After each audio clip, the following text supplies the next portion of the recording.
Baik, selamat sore adik-adik mahasiswa. Jadi kita akan melanjutkan materi kita dari minggu lalu gitu ya. Jadi materi untuk hari ini saya sampaikan lagi melalui video materi. Jadi mohon maaf sekali saya tidak bisa hadir di tengah-tengah kalian. Jadi untuk lingkup bahasan sebenarnya ini sudah di akhir gitu ya. Nanti kita setelah ini kita akan banyak latihan soal, kemudian kita akan rancang tugas kelompok. Beberapa hal sudah dijelaskan secara rinci di penjelasan sebelumnya. Jadi untuk materi kali ini kita akan membahas tentang penggunaan bahan geosintetis ya. Jadi semuanya sudah dibahas, kita akan membahas terkait dengan geosintetis. Jadi seperti apa geosintetis dalam penggunaannya di lapangan gitu ya. Sebenarnya metode perbaikan tanah yang satu ini adalah metode perbaikan tanah yang sering kalian jumpai atau yang biasa kalian lakukan juga di project bagi kalian yang sudah biasa di project gitu ya. Kemudian penggunaan geosintetik di lapangan ini telah digunakan secara luas. Kemudian berikut diberikan beberapa contoh penggunaan bahan geosintetis. Jadi pertama adalah penggunaan geotekstil. Jadi geosintetik itu ada beberapa macam. Yang pertama adalah geotekstil. Jadi geotekstil itu merupakan bahan geosintetis yang paling luas penggunaannya dalam bidang teknik sipil. Jadi penggunaan geotekstil yang paling umum adalah untuk hal sebagai berikut. Yang pertama adalah pada perkerasan jalan tanah atau japat. Jadi yang sementara di sini geotekstil ini dihamparkan di atas tanah dasar yang lunak dan kemudian di atas geotekstil ditimbunkan bahan-bahan granular atau bergradasi kasar. Kemudian fungsi dari geotekstil di sini adalah sebagai separator atau pemisah, juga sebagai reinforcer atau penguat, dan sebagai filter atau penyaring. Di sini juga dijelaskan bahwa sebagai separator, geotekstil ini mencegah bercampurnya bahan dengan tanah subgrade yang lunak dengan bahan timbunan di atasnya. Kemudian sebagai reinforcers, jadi geotekstil ini berfungsi sebagai lapisan penahan tegangan tarik dari lapisan perkerasan. Kemudian tegangan tarik tersebut terjadi karena adanya deformasi dari lapisan perkerasan akibat beban roda. Deformasi itu adalah perubahan. Jadi ingat, deformasi itu adalah perubahan dari lapisan perkerasan akibat beban roda kendaraan sehingga terjadi tegangan tarik pada geotekstil tersebut. Kemudian di sini juga dijelaskan adanya tegangan tersebut menaikkan daya dukung perkerasan. Sebagai filter, bahan geotekstil tersebut menahan butiran tanah dasar supaya tidak lari ke atas atau tidak berpindah tempat ke arah bahan timbunan yang bergradasi kasar bila mana ada aliran air tanah ke atas akibat pumping oleh roda kendaraan, terutama kendaraan berat. Jadi geotekstil ini sebagai filter juga sebagai pembatas gitu ya, agar butiran tanah yang di bawah itu tidak ke atas. Karena kalau sudah ada beban roda itu akan ada terjadi pumping.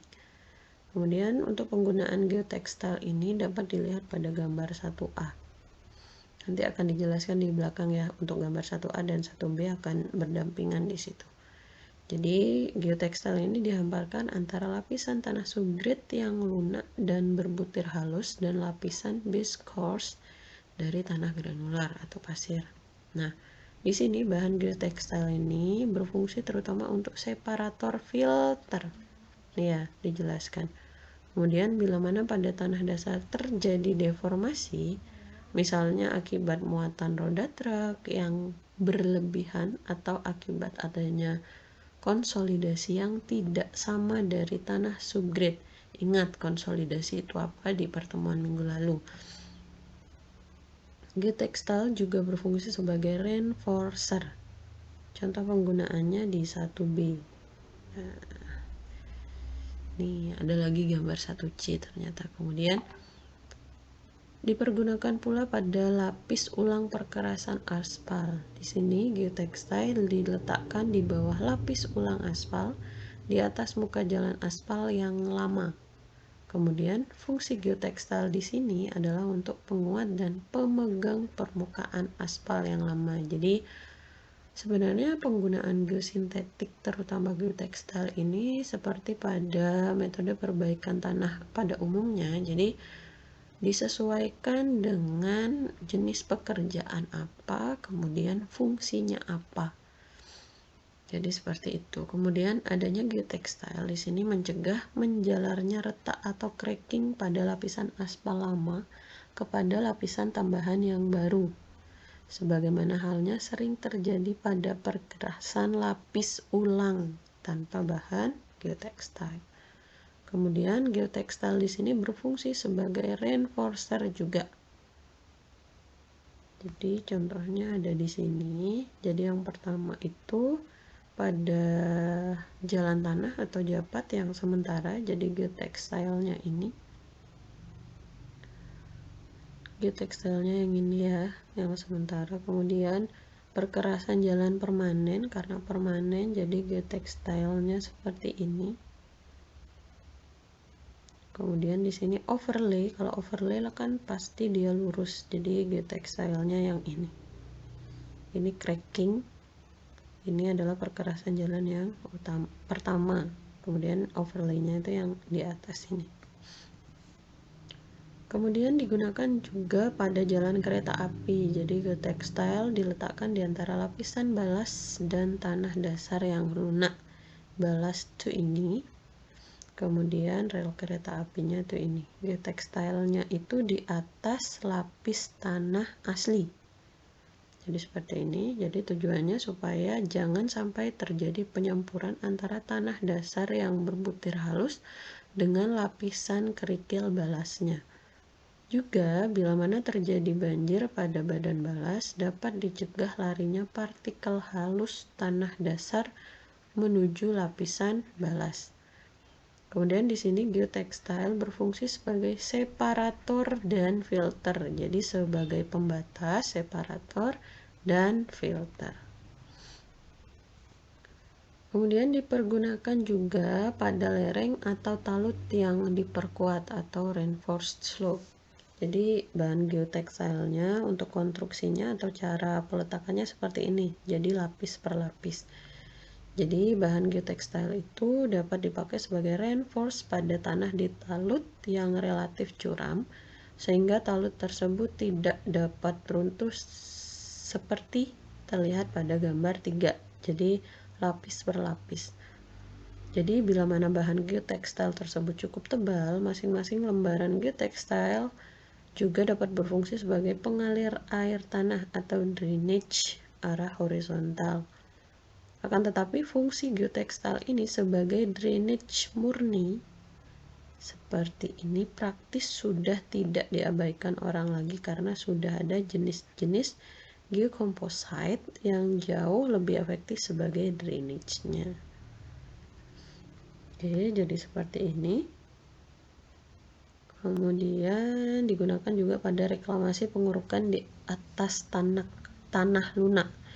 Jadi maksudnya reklamasi ya seperti yang sudah kalian tahu, yaitu penimbunan tanah kembali pada rawa atau pesisir-pesisir seperti itu ya. Jadi reklamasi di sini maksudnya dengan cara pengurugan pada tanah lunak atau rawa-rawa yang biasanya harus dilakukan sepotong demi sepotong atau bagian per bagian dan tidak dapat sekaligus. Kemudian di samping itu, untuk pekerjaan pengurugan diperlukan alat-alat berat, ini pasti ya. Kemudian problema yang timbul pada tanah lunak ialah bahwa Alat-alat berat tersebut biasanya tidak dapat beroperasi di atas tanah yang lunak dan berlumpur karena roda-roda kendaraan mudah terjeblos dalam lumpur. Nah, di samping itu, pada pengurugan tanah sepotong demi sepotong ini biasanya sukar dilaksanakan karena urugan tersebut mudah ambles ke dalam tanah dasar akibat daya dukung tanah dasar yang sangat kecil. Jadi biasanya tepi-tepi urugan seperti ini ada geotextile di sini, kemudian fill ada di sini. Di sini juga dijelaskan bahwa biasanya di tepi-tepi urugan tanah dasar tersembul keluar akibat adanya capacity failure. Jadi penghamparan lapisan geotextile di atas tanah dasar umumnya menyebabkan alat-alat berat dapat berjalan di atasnya tanpa terperosok. Jadi geotextile ini dapat menahan gitu ya. Jadi saat ada tekanan dari si alat berat ini, jadi tanah yang di bawah itu tidak ke atas. Jadi secara umum alatnya bisa berjalan tepat di atasnya. Kemudian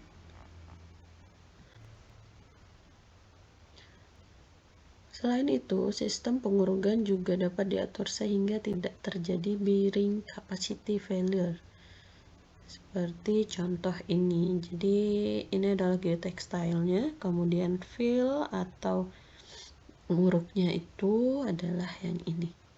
Itu fill-nya. Kemudian di sini geotextile berfungsi sebagai reinforcer dan separator. Jadi dijelaskan juga bahwa fungsi dari geotextile di sini adalah sebagai reinforcer dan separator.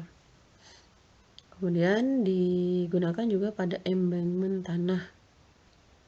Embankment tanah itu seperti yang dijelaskan pada pertemuan pertama. Jadi timbunan tanah yang besar gitu ya. Jadi geotextile umumnya diamparkan di atas embankment yang harus dibangun di atas tanah lunak.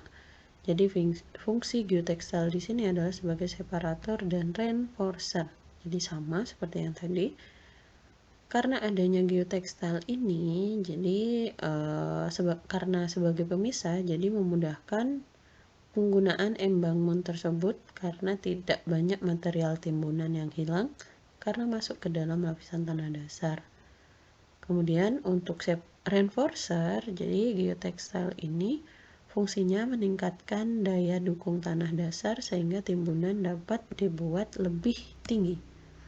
Jadi seperti ini geosintetiknya di bawah, pas di bawah embankmentnya.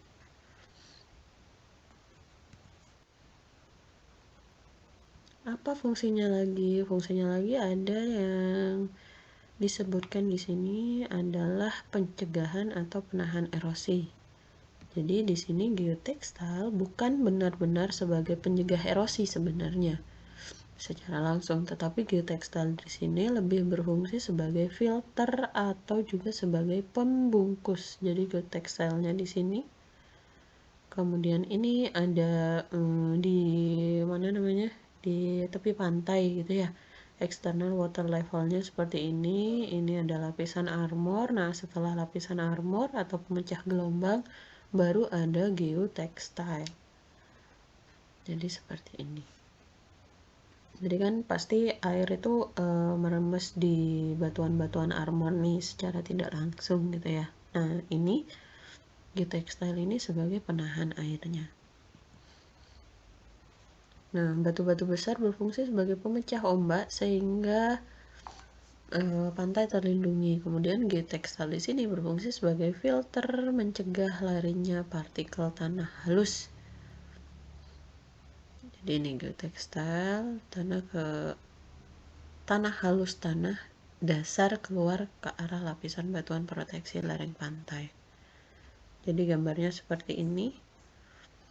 Kemudian disebutkan juga bahwa geotextile di sini sebagai filter dan separator. Ada kalanya untuk menghindarkan erosi akibat gelombang dan aliran air yang cukup deras, Misalnya pada sungai-sungai digunakan lapisan geotekstil sebagai pembungkus beton tak bertulang. Seperti ini kurang lebih. Bahan geotekstil dapat dirakit dan dijahit sesuai dengan desain yang diinginkan. Seperti gambar ini, konkrit matrasnya. Ini konkrit matras ya.